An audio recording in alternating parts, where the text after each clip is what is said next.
Hello everyone, welcome to biology lecture. Myself Somnath Palicha here. Today we are going to discuss a 12th standard topic called as a molecular basis of inheritance.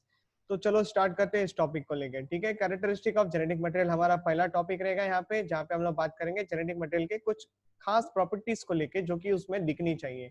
जैसे कि it should able to replicate, so stable mutation and mutation should be inheritable of course, okay, and then able to translate the information by the process called as transcription. Fine. तो ये तीन property हमारे genetic material में होनी चाहिए जो कि वाकई में बहुत इंपॉर्टेंट रोल प्ले करेगी. ठीक है, अभी बढ़ते आगे न्यूक्लिक एसिड टर्म्स को लेके. न्यूक्लिक एसिड क्या होता है? either it can be a DNA or it can be a RNA. okay, nucleic acid discovered by the scientist called as a Friedrich Michel, okay, in the year of 1869. That is also in the pus cell. okay, that is the DNA is acidic in nature and it is called as a nuclein. ये बात ध्यान में रखना. दूसरी बात जो तुमको यहाँ पे इंपॉर्टेंट लगेगी, that is Altman given the term nucleic acid to the nuclein in the year of 1889. okay, next, the nucleic acid which is made up of, but obviously बात है तीन चीजों से बना हुआ था, जैसे कि pentose sugar. Okay, pentose sugar हमारे पास सबको पता है कि 5 कार्बन का शुगर मॉलिक्यूल होता है. हम लोगों ने इसके बारे में 11th स्टैंडर्ड के चैप्टर में भी पढ़ा था बायोमोलिक्यूल्स में.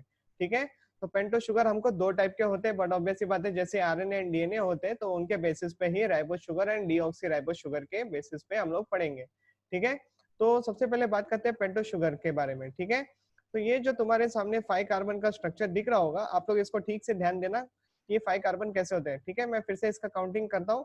सी, carbon number 1, carbon number 2, carbon number 3, carbon number 4, और ये इसी को जुड़ के out of the ring that is a carbon number 5 is present. Okay, बात समझ में आ रही है?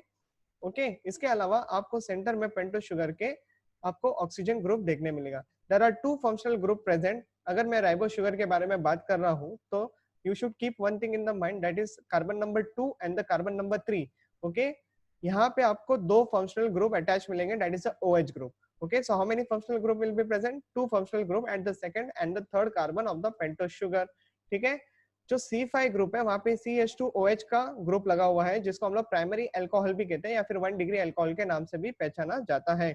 ये आपको ध्यान में रखना है कंपलसरी. ओके, अगर मैं वही डीऑक्सी राइबोस शुगर की बात करूं, डीऑक्सी राइबोस शुगर के बारे में बात करूं, तो आप लोग यहाँ पे देखोगे कि सेकंड कार्बन के पोजीशन से एक ऑक्सीजन एब्सेंट है, तो बच्चा उसके पास एक ही फंक्शनल ग्रुप जो कि आपको थर्ड कार्बन पे देखने मिलता है. तो यहाँ से एक ऑक्सीजन गायब हो गया, इसलिए नाम भी आ गया डीऑक्सी राइबोस शुगर.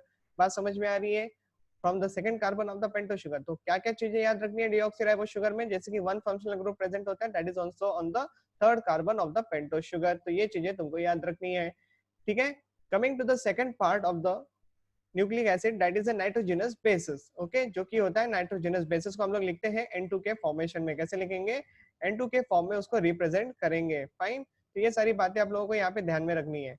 ठीक है, चलो थोड़ा सा और डिटेल पढ़ाई कर लेते हैं ये नाइट्रोजनस बेसिस के बारे में. ये दो टाइप के होते हैं, आइदर ये कहेंगे प्यूरिन्स, आइदर इनको बोला जाएगा पायरिमिडीन्स. ओके, प्यूरिन दो होते हैं, पायरिमिडीन तीन होते हैं. अब ये प्यूरिन दो कैसे, तो हम लोग बात करेंगे एडेनाइन एंड गुआनाइन को लेके.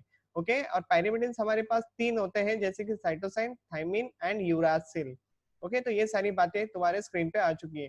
यूरासिल की बात करूं तो ये खाली आपको आरएनए में देखने मिलेगा, एंड थाइमिन की बात करूं तो ये आपको खाली डीएनए में देखने मिलेगा. ओके, अगर मैं डीएनए की बात करूं तो see, in DNA C and T are act as a pyrimidines, in RNA C and U act as a pyrimidines. तो ये बात तुमको ध्यान में रखनी है. ओके, वैसे भी ये सारी बातें हम लोगों ने बायोमोलिक्यूल्स में पढ़ ली थी. Okay, coming to the difference between the purines and pyrimidines, बेटा यहाँ पे बहुत ज्यादा ध्यान देना, इन्हीं के ऊपर आपको बेसिक क्वेश्चंस भी आ जाते हैं कभी कभार. ओके, जैसे कि प्यूरिन जो होते हैं ये डाइसाइक्लिक मॉलिक्यूल्स होते हैं, हम लोग देखेंगे अभी स्ट्रक्चर, आप लोगों को समझ में आ जाएगा. ठीक है, और पायरिमिडिन जो होते हैं ये मोनोसाइक्लिक मॉलिक्यूल्स होते हैं. दूसरी जो बात यहाँ पे इंपॉर्टेंट है वो है, this have the 4 nitrogenous atom at first, third, seventh and ninth position और इन प्यूरिन्स. ओके, ये तुमको याद रखना है, first, third, seventh and ninth position in the purines. और यहाँ पे कितने नाइट्रोजनस एटम्स है, तो दो ही नाइट्रोजनस एटम्स आपको देखने मिलेंगे on the position of first and the third of pyrimidines. ठीक है, इसके अलावा और भी कुछ खास बातें जो तुमको ध्यान में आनी चाहिए, जैसे कि bond is form between the first carbon of the pentose sugar and the 9th position of the purine. और यहाँ पे बात करेंगे तो bond is found between the first carbon of the pentose sugar and the first position of the pyrimidine. तो ये बात ध्यान में रखना है, ये होता है difference. Okay, the 9th position and the first position, ये हो गया यहाँ पे डिफरेंस। ठीक है, अभी नोट करने वाली क्या बात आती है, that nitrogenous base always attached to the first carbon of the pentose sugar. Okay, और जो बॉन्ड फॉर्मेशन होता है ये होता है ग्लाइकोसाइडिक बॉन्ड को लेके। ये दो चीजें हम लोगों ने कवर कर लिया न्यूक्लिक एसिड के रिस्पेक्ट में। ओके, एक और बात जो होती है जो हमको यहाँ पे याद रखने वाली है, that is a phosphoric acid, जिसका कॉमन फॉर्मूला होता है H3PO4। ओके, इसका स्ट्रक्चर देख लो कितना सिंपल है बनाने के लिए। पी सेंटर में रख लो, एक एक हाइड्रोजन इनको दे दो। ठीक है, तो H3 हो चुके हैं। अभी एक एक हाइड्रोजन को एक एक ऑक्सीजन यहाँ पे दे दो, बात खत्म। 3 ऑक्सीजन कवर हो गए, बचे कितने ऑक्सीजन, एक ऑक्सीजन। एक ऑक्सीजन इसके ऊपर डबल बॉन्ड के साथ प्लेस कर दो and your phosphoric acid structure got ready. Okay, next जो इंपॉर्टेंट पॉइंट जो आपको एग्जाम के लिए याद रखना है, that is attached to the 5th position of the pentose sugar. तो अभी टाइम किस बात का आ गया यहाँ पे, जो हम लोगों ने डिफरेंस बिटवीन क्रिएट किया था बिटवीन द प्यूरिन्स एंड पैरामिडिन्स, है ना। तो ये सारी बातें आप लोगों को समझनी है। तो देख लो, ये डाइसाइक्लिक बोला था हम लोगों ने, तो 2 साइकिल तुमको दिख रही होंगे, है कि नहीं। उसके अलावा तुमको यहाँ पे देखो, एक नाइट्रोजन, दूसरा नाइट्रोजन, तीसरा नाइट्रोजन एंड चौथा नाइट्रोजन। तो दिख गया आपको 4 नाइट्रोजन, उनकी पोजीशन क्या है देख लो, 1, 3, 7 एंड 9 पोजीशन पे आपको नाइट्रोजन एटम्स देखने मिल रहे हैं। ओके, यहाँ पे जो स्ट्रक्चर है ये एडेनाइन का है और ये गुआनाइन का है। फाइन, अगर मैं पायरिमिडिन्स की बात करूं, it is a monocyclic structure, है ना। क्लियर है ये बातें तुम लोगों को। See, and only there are 2 nitrogens are present over here. तो ये आपको यूरासिल का स्ट्रक्चर देखने मिलेगा, थायमिन का मिलेगा एंड साइटोसाइन का स्ट्रक्चर यहाँ पे आपको देखने मिलेगा। तो ये सारी बातें हमको कॉमनली अभी समझ में आ चुकी होगी। ठीक है, coming to the next part. अभी 3 चीजें तुम लोगों ने देखी, एक था पेंटोस शुगर, दूसरा था तुम्हारे पास नाइट्रोजनस बेसिस और तीसरा था तुम्हारे पास फॉस्फोरिक एसिड। अभी तीनों को मिला के न्यूक्लियोटाइड का स्ट्रक्चर बनाने का समय आ चुका है। ठीक है, तो ये रहा पेंटोस शुगर तुम्हारे सामने जो मैंने बना के ऑलरेडी रखा हुआ है। ओके, सबको पता है यहाँ पे OH ग्रुप आएगा, यहाँ पे भी OH ग्रुप आएगा, फंक्शनल ग्रुप आने वाला है। ठीक है, यहाँ पे मैंने लिखा नहीं है, लिख देते चलो, OH यहाँ पे लिख दिया मैंने और यहाँ पे भी लिख देते हैं OH ग्रुप। फाइन, तो ये आपका पेंटोस शुगर रेडी है। सबको पता है, अभी जैसे कि मैंने ऊपर भी डिस्कस किया था, फर्स्ट कार्बन पे नाइट्रोजनस ग्रुप लगेगा और यहाँ पे जो बॉन्ड बनेगा वो है ग्लाइकोसाइडिक बॉन्ड। ये ऐसे ही क्वेश्चंस आपके दिमाग में रहने चाहिए, हमेशा याद रखना, यही एग्जाम में पूछा जाता है। अगर मैं 5th कार्बन की बात करूं, तो phosphoric acid always attached to the 5th carbon of the pentose sugar. यहाँ पे जो बॉन्ड फॉर्मेशन हो रहा है, सी यहाँ पे एक वाटर मॉलिक्यूल बनके रिलीज हो जाएगा। जैसे मैंने ऊपर ऑलरेडी कहा था, CH2OH ग्रुप अटैच रहता है, प्राइमरी अल्कोहल ग्रुप अटैच रहता है। उसी को लिखने का तरीका देखो थोड़ा सा डिफरेंट कर दिया मैंने, लेफ्ट साइड में OH ग्रुप को प्लेस कर दिया। क्यों कर दिया, ताकि मुझे दिखाना है कि यहाँ से एक वाटर मॉलिक्यूल रिलीज हो रहा है। तो आपको बॉन्ड क्या देखने मिलेगा, CP-O- आपको देखने मिलेगा। तो यहाँ पे जो बॉन्ड मिल रहा है यहाँ पे, that is the phosphodiester bond के नाम से पहचाना जाता है। So how the pentose sugar means how the pentose sugar attached with the help of the phosphoric acid over here with the help of the phosphodiester bond, ये तुमको यहाँ पे याद रखना है। ओके, अगर मैं बात करूं स्ट्रक्चर ऑफ न्यूक्लियोसाइड की, तो एक बात तुमको याद रखना है कि उसमें it is made up of pentose sugar and the nitrogenous base. तो क्या प्रेजेंट है, pentose sugar and nitrogenous base. क्या एब्सेंट है, तो फॉस्फोरिक एसिड एब्सेंट है। बाकी का स्ट्रक्चर तो सेम रहेगा, है कि नहीं। अगर मैं ऊपर वाले स्ट्रक्चर में से ये तुम्हारा यहाँ से फॉस्फोरिक एसिड वाला ग्रुप हटा दूं, तो तुम लोग को सीधा सीधा क्या दिखेगा, only the nitrogenous base and the pentose sugar with the glycosidic bond, इतना ही चीज आपको देखने मिलेगा। अगर मान लो सेकंड कार्बन पे खाली H प्रेजेंट है एंड द थर्ड कार्बन पे एक फंक्शनल ग्रुप OH प्रेजेंट है, तो ये हो जाएगा तुम्हारा डीऑक्सीराइबोस का न्यूक्लिक एसिड। ओके, समझ में आ रहा है, या फिर न्यूक्लियोटाइड बोल सकते हो। उसी के बाद अगर मैं सेकंड एंड थर्ड कार्बन पे OH ग्रुप को मेंशन रखूं, that means 2 functional group mention रखूं, then it will be go to the ribose sugar. Okay, बात समझ में आ रही है। अभी इसको थोड़ा सा डिफाइन करने का तरीका अलग होता है। आप लोग यहाँ पे थोड़ा सा ध्यान देना ठीक से, नोट के ऊपर बहुत ज्यादा इंपॉर्टेंट है तुम्हारे लिए। Okay, deoxyribose sugar plus adenine, अगर मैं नाइट्रोजनस बेस एक एग्जांपल ले रहा हूँ, एडेनाइन ऐसा जरूरी नहीं है, आप कोई भी ले सकते हो। ठीक है, डीऑक्सीराइबोस शुगर प्लस एडेनाइन यानी नाइट्रोजनस बेस अगर साथ में रहेंगे, this is called as a nucleoside structure. Okay, called as the deoxy adenosine. बात समझ में आ रहा है कैसे लेबलिंग किया है, डीऑक्सी एडिनोसाइन। ओके, उसी की तरह आप लोग नीचे देखोगे अभी, डीऑक्सीराइबोस शुगर प्लस एडेनाइन यानी nitrogenous group and the phosphoric acid अगर आपको देखने मिलेगा, तो ये होता है न्यूक्लियोटाइड। 3 चीजें प्रेजेंट होती है, बात समझ में आ रही है। तो इसको कैसे लेबलिंग करेंगे, see called as deoxyadenosine monophosphate के नाम से पहचाना जाता है। डीऑक्सी एडिनोसाइन मोनोफॉस्फेट के नाम से इसको लेबलिंग कर सकते हो आप लोग, ठीक है। तो न्यूक्लियोसाइड एंड न्यूक्लियोटाइड को लेबलिंग कैसे करना था ये हम लोगों ने देख लिया है, ओके। अभी मास्टरमाइंड के बारे में बात करते हैं, ओके, जो कि आपके चैप्टर में बहुत ज्यादा डील होने वाला है, that is the structure of DNA, okay. ये बहुत बेसिक है लेकिन आपको इसको समझना आना चाहिए, उतना ही जरूरी है, okay. See nucleic acid was discovered by the Friedrich Miescher, ये तुमको ऑलरेडी पता है, that is also in the first cell and it is acidic in nature, ये सारी बातें मैं तुम लोग को ऑलरेडी बता चुका हूँ। अभी जो तुम्हारे लिए याद रखने वाला है वो ये पॉइंट है, term DNA was given by the Jack Harris, okay, and the structure was given by the Watson and Crick, जो कि आप लोग 10वीं से आई थिंक पढ़ते आ रहे हो लोअर क्लास से, okay, which is helically coiled structure, ये सारी बातें तो तुम लोग को पता है, okay. DNA is a polymer of nucleotide and the nitrogenous bases and ATGC. Okay, what are the nitrogenous present over here? Nitrogenous bases, that is A, T, G and C. Fine. अभी थोड़ा सा Watson and क्रिक के model को describe करेंगे हम लोग, which is a double helix structure, है कि नहीं? So DNA has a two strand. कैसे लिखते हैं देखो, DS double stranded, है कि नहीं? शॉर्टकट में ऐसे लिखा जाता है. Each strand is made up of a chain of nucleotides and the two strands are anti-parallel in nature. मतलब दोनों opposite direction में रन करेंगे. ज्यादा सोचने की जरूरत नहीं है, यहाँ पे तुम्हारे सामने एक अच्छा खासा डायग्राम देके रखा है, थोड़ा सा इसको ध्यान देना ठीक से, ओके। अगर आप लोग देखोगे तो ये 3 डैश एंड है और ये 5 डैश एंड है। अगर मैं इसी 3 डैश एंड को थोड़ा सा और इलेबोरेट कर दूं, मतलब सी अगर मैं इसको थोड़ा सा हाईलाइट करके नीचे की तरफ लेके चलते हैं हम लोग इसको, ठीक है, आप लोगों को ठीक समझ में आना चाहिए कि इसके एंड में क्या होगा। तो 5 डैश एंड यहाँ पे आपको देखने मिलता है, ओके। अब सबको पता है 5 डैश एंड का मतलब क्या है, यहाँ पे आपका फॉस्फेट ग्रुप प्रेजेंट होगा, सबको पता है ना, phosphate group will be present over here, okay। और अगर मैं 3 डैश की बात करूं तो always at the 3 dash end there is a presence of OH group, ये तुमको ध्यान में रखना ही है, very important, okay। चलो अब स्ट्रैंड्स आर एंटी पैरेलल, तो ये 3 डैश है तो ये 5 डैश होना चाहिए, अपोजिट का 5 डैश का मतलब दूसरे साइड में क्या हो जाएगा, 3 dash end will be present over there, okay. जो इसका डायमीटर वो होता है 20 एंगस्ट्रॉम इन डायमीटर, ये तुमको ध्यान रखना है कंपलसरी, ओके।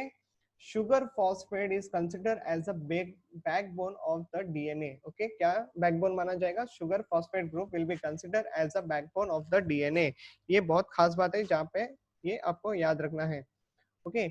आप अगर देखोगे one depression over here, okay, यहाँ से चालू करके अगर आप लोग इस वाले सेकंड डिप्रेशन तक पहुंच जाओगे तो इसको आप लोग मानेंगे one turn of the DNA, क्या मानेंगे हम लोग इसको, one turn of the DNA, see already written over here one turn which is a spiral turn and almost it is a 34 angstrom, कितना होता है ये 34 एंगस्ट्रॉम के नाम से पहचाना जाएगा, इसको लेबलिंग किया जाता है, ओके। अब ये जो बीच बीच में आपको ऐसे बॉन्ड्स दिख रहे हैं, these are called as a hydrogen bonds, so हमेशा दो strands complementary strands are always attached to each other with the help of the hydrogen bonds which are taking place between the A and T, G and C, A और T के बीच में double bond रहेगा, double hydrogen bonds रहेगा, whereas G and C will be having the triple hydrogen bonds। ये भी सारी बातें आप लोगों को मोस्टली क्लियर ही होगी, ओके। अभी ये जो बड़ी बड़ी गैप्स जो मैंने यहाँ पे हाईलाइट की थी to show the one turn of the DNA helix, जिसको हम लोग कहते हैं मेजर ग्रुप्स, अगर वही मैं अगर यहाँ पे वन टर्न दिखाने की कोशिश करूँ with the help of this smaller gaps, then it will be called as a minor groups, okay. क्या बोलोगे आप लोग उसको, माइनर ग्रुप्स के नाम से भी पहचान सकते हो। और कितना होता है माइनर ग्रुप, तो होता है 12 एंगस्ट्रॉम। अगर मैं वही मेजर ग्रुप की बात करूँ, कितना होता है डिप्रेशन, 22 एंगस्ट्रॉम यूनिट होता है इसका, ओके। अभी जो वन टर्न जो होता है दैट इज 34 एंगस्ट्रॉम, इसको हम लोग पिच मानते हैं, क्या मानते हैं, pitch of the DNA, okay, that is a one spiral turn which is equal to 34 angstrom. अभी जो यहाँ पे नाइट्रोजनस बेसेस लगे हुए हैं एक के बाद एक, एक के बाद एक, एक के बाद एक, तो ये दोनों के बीच का जो डिस्टेंस होता है ये कांस्टेंट होता है, ओके। कैसे कांस्टेंट, 3.4 एंगस्ट्रॉम, अगर वही मैं नैनोमीटर में बात करूं तो 0.34 नैनोमीटर, वही अगर मैं मीटर में बात करूं तो 0.34 इंटू 10⁻⁻⁹ मीटर से हम लोग उसको डिनोट करेंगे। तो एग्जाम में आपको जिस यूनिट में पूछा जाएगा उस यूनिट के हिसाब से आपको राइट आंसर मानना आना चाहिए, ये बहुत कंपलसरी है, फाइन। तो याद रखना बिल्कुल भी गलती यहाँ पे नहीं एक्सेप्टेड है, ओके। हाइड्रोजन बॉन्ड्स के बारे में ऑलरेडी बता दिया। तो एक्चुअल में स्ट्रक्चर ये है जो कि आपके लिए इंपॉर्टेंट है यहाँ पे, ओके। यही स्ट्रक्चर आपके लिए इंपॉर्टेंट है, आपके एनसीईआरटी में भी आपको देखने मिलेगा। सी ए एंड टी के बीच में आपको 2 हाइड्रोजन बॉन्ड्स मिलेंगे, वेरएस जी एंड सी के बीच में आपको 3 हाइड्रोजन बॉन्ड्स देखने मिलेंगे। And strands are anti parallel, देखो अगर ओ ऊपर के डायरेक्शन में यहाँ पे है तो यहाँ पे ओ नीचे के डायरेक्शन में डिनोट होगा, ओके। दूसरी खास बात जो हम लोग बात कर रहे थे, सी 3 डैश पे हम लोग को OH ग्रुप मिल रहा है, whereas in the 5 dash end there is the presence of phosphoric acid group या फिर phosphate ग्रुप बोल सकते हो। और ये हमेशा 3 डैश टू 5 डैश एंड पे बॉन्ड बनता है, सो हम लोग कहते हैं phosphodiester bond formation taking place. Okay, and how the nitrogenous bases are attached to the pentose sugar with the help of the glycosidic bond. तो ये सारी बातें मैंने तुम लोगों को ऑलरेडी क्लियर कर दी है, ये डायग्राम को ठीक से देख लेना, आप लोगों को चीजें क्लियर हो जाएगी। Okay, so this is what the double standard polynucleotide chain.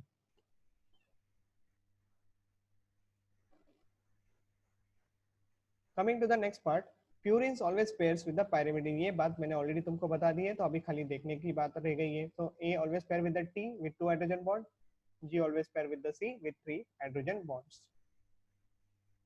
अभी बात करते हैं हम लोग नए वाले टॉपिक को लेकर, that is the base pair rules. Okay, ये क्या बोलता है बेस पेयर रूल हमारे लिए? Purines always pair with the pyrimidines, ये बात तो कंफर्म है। Okay, in DNA A and T will be pair together, whereas G and C will be pair together, ये भी बात तुमको पता है। ओके, तो अभी चारगफ रूल यहाँ पे जो आपको पढ़ना है वही एग्जाम में पूछा जाता है, यहाँ पे आपके नीट के क्वेश्चंस बनेंगे इंपॉर्टेंट वाले। ओके, ध्यान देना ठीक से। A and T are always consider as equal, मतलब जितना ए रहेगा उतना टी प्रेजेंट रहेगा, ये अकॉर्डिंग टू द चारगॉफ है। Okay, and then C and G always equal, मतलब जितना जी रहेगा उतना सी रहेगा। इसको रिप्रेजेंट करने का तरीका देखो, A by T is equal to 1, G by C by G is equal to 1, ऐसे करके रिप्रेजेंट किया गया था via Chargaff. Okay, now number of purine is always equal to the number of pyrimidines. Okay, so purine is equal to pyrimidines. Chargaff rule only applicable with respect to the double stranded DNA, not applicable with respect to the single stranded DNA. ये बात तुम लोगों को यहाँ पे ध्यान रखना है। ओके, अभी बात चलेगी हमारी टाइप्स ऑफ डीएनए को लेके। तो क्या क्या होता है टाइप्स ऑफ डीएनए हमको देखना है। On the basis of function this are of 2 types. Okay, खास करके फंक्शन की ही बात करें तो ये 2 तरीके के हैं आपको देखने मिलेंगे। जैसे कि एक होता है trophic DNA which is responsible for all activities except reproduction. दूसरा जो होता है ये होता है genetic DNA which is responsible for the reproduction. Okay, या फिर रिप्रोडक्टिव प्रोसेस, इसके लिए इंपॉर्टेंट होता है। तो tropic DNA and genetic DNA के बारे में आप लोगों को समझ गए। समझने के लिए और इजीली हमारे पास एग्जांपल है पैरामीशियम। पैरामीशियम में हमेशा याद रखना 2 न्यूक्लियस प्रेजेंट होते हैं, एक होता है बड़ा और एक होता है छोटा। बड़ा वाला जो रहता है मैक्रो न्यूक्लियस है, जिसको हम लोग ट्रॉपिक डीएनए कहते हैं, यही सेल की सारी एक्टिविटीज को कंट्रोल करता है, whereas the micro nucleus controls the reproductive structures, मतलब रिप्रोडक्टिव एक्टिविटी को कंट्रोल करता है, इसलिए हम लोग इसको जेनेटिक डीएनए के नाम से भी जानते हैं। ठीक है, अब on the basis of base patterns we have some detail types of DNA, जैसे कि A B C D and Z. Okay, तो ये हो गए और 5 टाइप के डीएनए, जैसे कि A B C D and Z. तो देखते हैं on the basis of number of turn और pair of turns. Okay, so number of base pair, A DNA की बात करें तो उसमें 11 होते हैं, बी डीएनए की बात करें तो उसमें 10 होते हैं। हमारा जो होता है वो ऑलमोस्ट बी डीएनए के नाम से होता है। ओके, सो 1 टन में हमारे पास टोटल 10 बेस पेयर लोकेटेड होते हैं, ये बात ध्यान में रखना। सी डीएनए जिसके पास होते हैं ऑलमोस्ट 9.33, ओके, एंड डी जिसके पास होते हैं 8, एंड जेड के पास होते हैं 12 base pair in the 1 ton. Okay, और इनकी कॉइलिंग की बात करें तो ये राइट हैंड साइड है सारे के सारे पहले 4, और जो आखिर में बचा है जेड टाइप वो खाली लेफ्ट हैंड साइड कॉइलिंग दिखाता है। तो हमारा कौन सी साइड कॉइलिंग करता है? बट ऑब्वियस सी बात है राइट हैंड साइड में कॉइलिंग करता है, और टोटल 1 टर्न में हमारे पास 10 बेस पेयर्स लोकेटेड होते हैं। ओके, एक और कुछ नया खास टॉपिक है जो कि यहाँ पे आपके लिए इंट्रोडक्शन के फॉर्मेट में मैंने प्लेस किया है, that is the palindromic sequence. What is this palindromic sequence? It is a sequence of the DNA base pair which reads the same whether read from the left or from the right to left. Okay? जैसे कि आपके सामने यहाँ पे example देके रखा है GAATTC, अगर ये 5' to 3' हम रीड कर रहे हैं तो वही ये नीचे से अपोजिट साइड में कॉम्प्लीमेंट्री साइड से 5' to 3' अगर मैं रीड करूँ तो फिर से वही ये देखो GAATTC। ओके, ऐसे सीक्वेंस को हम लोग कहते हैं पैलिंड्रोमिक सीक्वेंस, जो हम लोग दोनों साइड से रीड करें सेम ही साउंड करता है। ओके, नेक्स्ट दूसरा जो खास बात है डीएनए के रिस्पेक्ट में जो कि आपको याद रखने वाली बातें हैं वो है डीनेचुरेशन, मतलब on the heating the DNA at high temperature hydrogen bonds of breakdown. कितना हीटिंग चाहिए होता है? मैक्सिमम 92 डिग्री सेंटीग्रेड का जो टेम्परेचर होता है वो काफी अच्छा माना जाता है हाइड्रोजन बॉन्ड्स तोड़ के दोनों डबल स्टैंडर्ड को दोनों मतलब डीएनए का जो डबल स्टैंडर्ड स्ट्रक्चर होता है उसको सेपरेट करने के लिए 92 डिग्री का टेम्परेचर हमेशा बेस्ट माना जाता है। इसके बारे में हम लोग बात करेंगे in the topic called as biotechnology, where we are going to deal with our PCR technique. Okay, polymerase chain reaction के बारे में बात करेंगे तभी। नेक्स्ट जो होता है that is a renaturation. What is renaturation? It is nothing but the cooling. By cooling the DNA hydrogen bonds again reappears. ये बहुत खास बात है। Okay okay? जो नेक्स्ट एक और इंपॉर्टेंट टर्म है यहाँ पे that is called as hyper chromatic effect. Okay, hyper chromatic effect या फिर हाइपर क्रोमैटिक इफेक्ट भी बोल सकते हो यहाँ पे। Purines and pyrimidines which absorbs the UV radiation, which absorbs the UV radiation. यहाँ पे ध्यान देना भी ठीक से। if the double stranded DNA is exposed to the UV radiation, it will absorb the less UV radiations because the nitrogenous bases are paired। वही अगर मैं एक सिंगल स्ट्रैंडेड डीएनए की बात लगा दूं तो यहाँ पे सिनेरियो बदल जाएगा। ओके, जैसे कि देख लो, but the double stranded DNA suppose to denatured then it will be absorb more UV radiation। Denature का मतलब क्या है? We are breaking down the hydrogen bonds। इससे वाट लग गई ना डीएनए की, क्या हो जाएगा? It will getting exposed to the UV radiations। और क्या हो जाएगा फिर इससे? वो जितना ज्यादा यूवी रेडिएशन लेने लगेगा फिर उसके अकॉर्डिंगली आप लोग को उसमें चेंजेस देखने मिलेंगे। That changes can leads to the mutations also. Okay, that is the purine and pyrimidines will going to absorb the more UV radiations. ये बात भी आप लोगों को ध्यान में रखना है। ओके, तो यहाँ तक हम लोगों ने पूरा डीएनए के स्टडी को डिटेल में पढ़ लिया। पूरा DNA study has been over till here. तो आप लोगों ने डीएनए के बेसिक स्ट्रक्चर्स को एक्चुअली समझ लिया है, बेसिक इंट्रोडक्शन के बारे में समझ लिया, उसके जो वैल्यूज रहते हैं आप लोगों ने उसको समझ लिया यहाँ पे। ठीक है, अभी बात करेंगे थोड़ा सा आरएनए के रेस्पेक्ट में भी। क्लियर हो रही है बातें? Let's see what is RNA. RNA is nothing but the polymer of nucleotides. Again nitrogenous bases इसमें क्या देखने मिलेंगे? A U G C and have the two functional group at the third and the second carbon of the pentose sugar. ये सारी बातें हम लोगों ने ऊपर क्लियर कर ली थी। ओके, अब दूसरी खास बात क्या है? आरएनए जो होता है वो सिंगल स्ट्रैंडेड होता है, थोड़ा सा अनस्टेबल होता है। DNA is more stable. Reason क्या है? उसके पास एक्चुअली दो हाइड्रोजन बॉन्ड्स होते हैं between the A and T and तीन हाइड्रोजन बॉन्ड्स होते हैं between the G and C. ये तो एक खास बात हो गई। दूसरी खास बात क्या है? तो उसके पास थायमिन ग्रुप प्रेजेंट होता है and thymine is providing the more stability to the DNA double helix structure। okay, वो खास बात आपको आरएनए में देखने नहीं मिलेगी। Okay, next RNA will be present in the form of 3 times. जैसे कि पहले वाले की बात करें तो एमआरएनए जिसको कॉमनली कहते हैं मैसेंजर आरएनए, दूसरा होता है आरआरएनए जिसको कॉमनली कहते हैं राइबोसोमल आरएनए, और तीसरा होता है टीआरएनए जिसको हम लोग कहते हैं transfer RNA. Okay, let's talk about the mRNA। what is mRNA? mRNA the term was actually mRNA की जो पढ़ाई थी वो जैकोब एंड मोनोड ने की थी in the year of 1961। Okay, मान लो ये डीएनए का स्ट्रक्चर है जहाँ पे लिखा है मैंने 3' to 5'। ओके, और ये सीक्वेंस मैंने यहाँ पे लिख के रखा है जैसे कि ATCAGT ये मैंने सीक्वेंस रखा हुआ है। DNA actually double helix structure होता है। मान लो मैंने एक स्ट्रैंड ले लिया है 3' to 5'। ओके, और आरएनए में सिनेरियो क्या होता है? Always A pair with the U and the G pair with the C. Okay, तो इसके अपोजिटली हमको क्या बनाना होता है? 5' to 3' रन करने वाला हमको एमआरएनए बनाना है तो आरएनए के सीक्वेंस लगेंगे। बट ऑब्वियस सी बात है, तो ए के अपोजिट यू आना चाहिए, टी के अपोजिट ए आना चाहिए, सी के अपोजिट जी आना चाहिए, ए के अपोजिट यू आना चाहिए। ये तुमको ध्यान में रखना है, कंपल्सरी है। Okay, coming to the next part. मान लो कुछ ना कुछ गैप तो आपको डीएनए के बीच में मिलेगा ही, कुछ ना कुछ अनवांटेड गैप्स रहेंगे जिसको हम लोग मान लेंगे इंट्रॉन्स। तो ये जो मैंने यहाँ पे गैप्स रखी हुई इसको मानेंगे हम लोग इंट्रॉन्स। जैसे कि देख लो मैंने यहाँ पे इंट्रॉन्स का लेबलिंग भी करके रखा है which are not going to code for any amino acids. Okay, इसके बारे में थोड़ा सा अगर समझने के लिए दिक्कत आ रही है so don't worry, we are going to discuss transcription in detail. ये सारी बातें वहाँ पे फिर से डिस्क्राइब की जाएगी। ओके, तो फिलहाल के लिए ऐसे मानो डीएनए के कुछ सीक्वेंस होते हैं जो डिसकंटिन्यूअस फॉर्म में रहते हैं। तो वो जो डिसकंटिन्यूअस मतलब बीच में जो गैप्स रहेंगी वो गैप जब आरएनए बनाएंगे तभी भी गैप्स उसी के ऊपर आ जाएंगे, आरएनए के ऊपर भी आ जाएंगे। ठीक है, तो सीक्वेंस हमको कंटिन्यू नहीं मिल रहे, बीच बीच में गैप्स मिल रहे। तो ये गैप जो होते हैं वो अनवांटेड होते हैं, इनको काट के निकालना होता है। ठीक है, जिसको हम लोग इंट्रॉन्स कहते हैं। और बाकी का जो सीक्वेंस होता है जो कि बहुत ज्यादा इंपॉर्टेंट होता है, हम लोग क्या करेंगे? इस सीक्वेंस को एक साथ जोड़ देंगे। ये जो सीक्वेंस होते हैं ये कोडिंग वाले सीक्वेंस होते हैं, बहुत जरूरी है हमारे लिए। ठीक है, जिसको हम लोग बोलेंगे कोडिंग पार्ट्स, एक्सॉन्स। तो मैंने कहा ना तुम लोग को गैप्स को काट के निकालना होता है, तो ऐसे प्रोसेस को कहते हैं स्प्लाइसिंग। और स्प्लाइसिंग जो की जाती है ये एंडोन्यूक्लियस के साथ की जाती है। Since the DNA is present into the nucleus, mRNA भी तुम्हारा न्यूक्लियस के अंदर ही बनेगा। इसलिए हमको एंजाइम भी क्या चाहिए, एंडोन्यूक्लियस एंजाइम चाहिए, ताकि हम लोग न्यूक्लियस के अंदर काम कर रहे हैं। ठीक है, नोट क्या बोलता है, note see introns are removed and exons are joined together with the help of ligase. तो तुमको पता ही होगा लाइगेज का फंक्शन क्या है। Ligase is an enzyme which is used to fuse the DNA fragments together. Okay, जब सारे gaps काट के निकालोगे तो फाइनली तुमको सब कोडिंग एक साथ जोड़ने पड़ेंगे, तो जोड़ने के लिए तुम लोग लाइगेज यूज कर लो।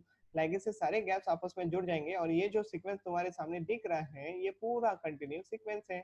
अभी भी ये मैच्योर नहीं है बंदा, अभी भी ये बंदा मैच्योर नहीं है। सी मैच्योर नहीं है, क्यों नहीं है, क्योंकि इसके पास अभी भी 5' जो रीजन है एंड 3' जो रीजन है वो अनप्रोटेक्टेड है, अनस्टेबल है। ठीक है, तो इनको स्टेबिलिटी प्रोवाइड करनी पड़ेगी, तभी जाके ये एमआरएनए के नाम से पहचाना जाएगा, अदरवाइज नॉट। ओके, अभी तो ये एमआरएनए ही है, लेकिन इतना खास नहीं है। ये डिस्ट्रॉय हो सकता है जब ये न्यूक्लियस के बाहर चले जाएगा तभी, लेकिन हमको उसको डिस्ट्रॉय होने से बचाना है, तो इसको फिलहाल के लिए थोड़ा सा मैच्योरिटी लाएंगे अभी हम लोग।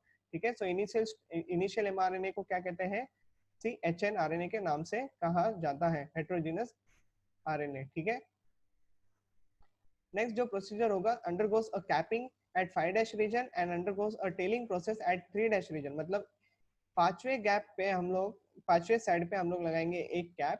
Cap is made up of methyl guanosine and triphosphate and the 3' end पे हम लोग ऐसे पॉली ए टेल लगाएंगे। पॉली ए टेल का रीजन क्या है, ताकि ये एमआरएनए को स्टेबिलिटी प्रोवाइड करे, और जो कैपिंग जो किया जाता है वो उसके इनिशियल कोडॉन्स को बचा के रखे। व्हाट इज इनिशियल कोडॉन्स, यहाँ पे एयूजी लिख के रखा है। व्हाट इज एयूजी, इसको इनिशियल कोडॉन क्यों कहते हैं, ये सारी बातें हम लोग जब ट्रांसक्रिप्शन के बारे में बात करेंगे तभी इसके बारे में मैं डिटेल्स में बताऊंगा। फिलहाल के लिए इतना याद रखो कि अगर कैपिंग नहीं करेंगे और ऐसे ही एमआरएनए न्यूक्लियस से साइटोप्लाज्म में चले गया, तो साइटोप्लाज्म में जो प्रेजेंट होते हैं एंजाइम्स, जिसको कहते हैं एक्सोन्यूक्लियस एंजाइम्स, वो हो सकता है हमारे खास कोड्स को डिस्ट्रॉय कर जाए। ओके, जैसे ही अगर खास कोड्स हमारे डिस्ट्रॉय हो जाएंगे तो हमारा प्रोटीन बनने के लिए थोड़ी सी दिक्कत आ जाएगी। ठीक है, प्रोटीन नहीं बन पाएगा, इसलिए ये सारा प्रोसेस किया जाता है। कौन सा प्रोसेस, कैपिंग एंड टेलिंग का प्रोसेस किया जाता है। ठीक है, देखेंगे हम लोग डिटेल में बात करेंगे। See note, the DNA information goes on the mRNA by the process called as transcription, जिसको हम लोग सेंट्रल डॉग्मा के नाम से पहचानेंगे अभी। ठीक है, सो डीएनए से इंफॉर्मेशन गई in the form of hnRNA, HRNA फिर undergoing capping and tailing and getting converted into mRNA. Now mRNA is ready to give go into the cytoplasm for the further process called as a transcription, translation. ठीक है, sorry transcription नहीं, translation. ठीक है, ये सारी बातें हम लोग डील करेंगे। सो डीएनए से सीधा एमआरएनए बनाना, इसी को कहते हैं ट्रांसक्रिप्शन, जो कि होता है न्यूक्लियस के अंदर। ओके, एमआरएनए जो होता है ये शॉर्ट लिव्ड स्ट्रक्चर होता है। अभी नोट करने वाली क्या बातें हैं तुम्हारे लिए जो कि एग्जाम में पूछेगा, वो है cap is made up of methyl guanoside triphosphate. Okay, methyl guanoside triphosphate. Note, the starting codon should be AUG, जिसको हम लोग कहते हैं इनिशिएशन कोडॉन, है ना, and the last codon should be stop codon. और स्टॉप कोडॉन हमारे पास 3 वैरायटी के होते हैं, जैसे कि यूएए, यूजीए, यूएजी।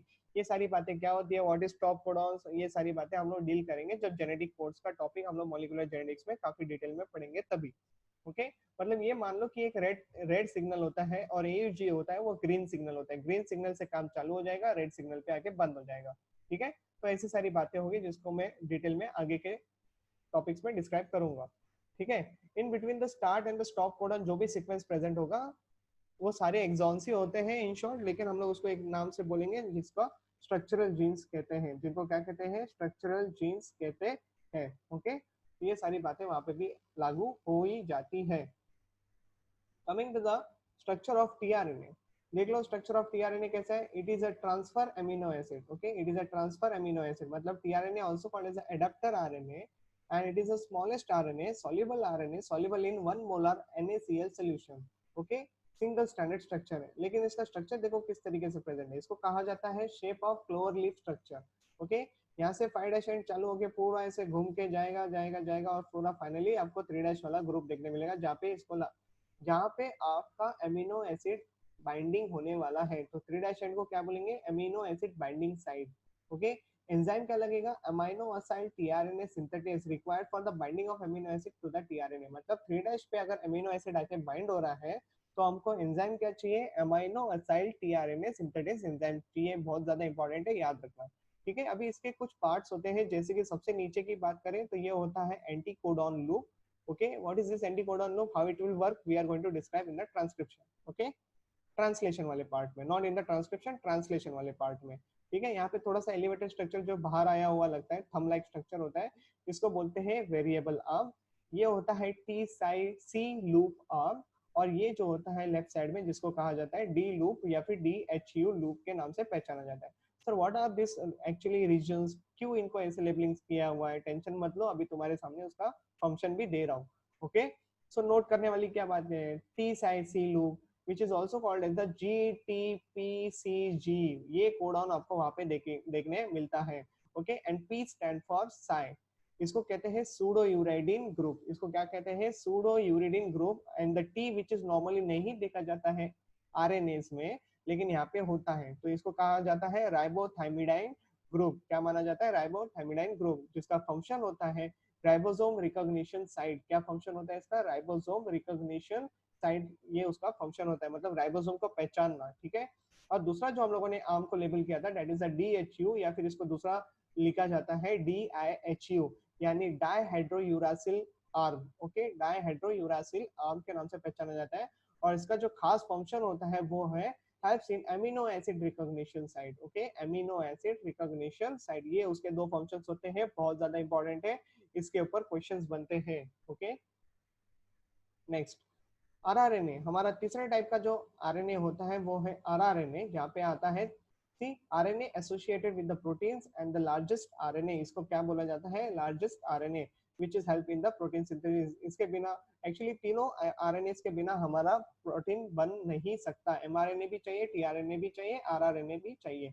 ओके, इसके स्ट्रक्चर की बात करेंगे आरआरएनए की, इसके पास दो सब यूनिट होते हैं, एक होता है बड़ा और एक होता है छोटा सब यूनिट, और दोनों के एसोसिएशन के लिए हम लोग को कॉन्सेंट्रेशन चाहिए मैग्नीशियम Mg2+ आयंस का, जिसका कॉन्सेंट्रेशन होता है 0.001 मोलार कॉन्सेंट्रेशन।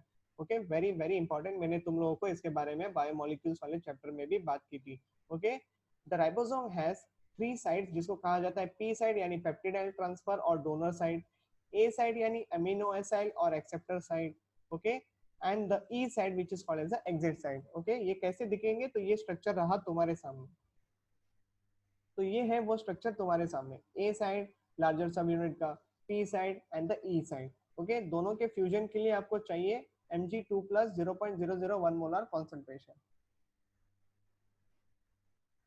और ये होता है smaller sub unit. Important terms with respect to the DNA and RNA is that the A part of the DNA, see, a part of the DNA or a gene synthesize a protein or the one polypeptide is called as a cistron। okay, ये तुम लोग को याद रखना है। Next, if 1 molar RNA, okay, synthesize one polypeptide or one protein, okay, sorry, not 1 molar, 1 meter RNA synthesize one polypeptide or a protein called as a monocistronic। लेकिन वही पॉलीसिस्टोनिक का मतलब क्या है, many proteins many polypeptides synthesis. Okay, clear हो रहा है तुम लोग को, जस्ट कंपेयर करो, आप लोगों को क्लियर हो जाएगा आइडिया। ओके, दूसरी जो बात होती है वो होती है सी वैल्यू को लेके, that is the total DNA content on one set of A chromosome. One set का मतलब होता है हैप्लॉइड, याद रखना, सेट मींस हैप्लॉइड इन नेचर, ये मैं ऑलरेडी सेल द डिवीजन में ये बताया है, cell cycle and cell division के चैप्टर में हम लोगों ने ये सी वैल्यू के बारे में डिस्कस किया है, तो आप लोग एक बार उसको गो थ्रू कर लेना। Okay, 2n is equal to 2c express in the picograms. Okay, दूसरी जो खास बात तुमको याद रखनी है वो है ह्यूमन जीनोम जो होते हैं इनके पास 3 बिलियन बेस पेयर्स होते हैं, and the length of the human DNA is 2.2 metre long. Okay, ये भी क्वेश्चन बनता है यहाँ पे। Next, DNA is a single stranded in the group 2 viruses, whereas in bacteriophages, according to the Baltimore classification, कोलीफेज एक नाम का जो वायरस होता है, या फिर साई इंटू 174, ये जो आपके पास एग्जांपल दिए हुए हैं, जिसमें सिंगल स्ट्रैंडेड डीएनए आपको देखने मिलेगा, या फिर इनको बोला जाता है ग्रुप 2 वायरसेस या फिर bacteriophages. Okay, according to the Baltimore classification. Next, double stranded RNA found in the reoviruses. Okay, reovirus, ये आपको एक एग्जांपल देके रखा है, ये भी तुमको ध्यान रखना है। नेक्स्ट, नेकेड डीएनए का मतलब क्या होता है, DNA with no histone proteins. Okay, ये बात तुम लोग याद रखना, नेकेड डीएनए का मतलब DNA with no histone protein. Okay, अगला जो टॉपिक है वो है पैकिंग ऑफ जेनेटिक मटेरियल, इसके बारे में हम लोग डिटेल में बात करेंगे, लेकिन आने वाले नेक्स्ट लेक्चर से। ठीक है, तब तक के लिए आप लोग आपकी एनसीईआरटी को ठीक से पढ़ लेना, जितना भी मैंने इंट्रोडक्शन दिया है इसको काफी अच्छे से गो थ्रू करना, नोट्स बना लेना, और कोई डाउट्स होगा तो आप लोग कभी भी पूछ सकते हो। Okay, thank you very much, bye bye, take care.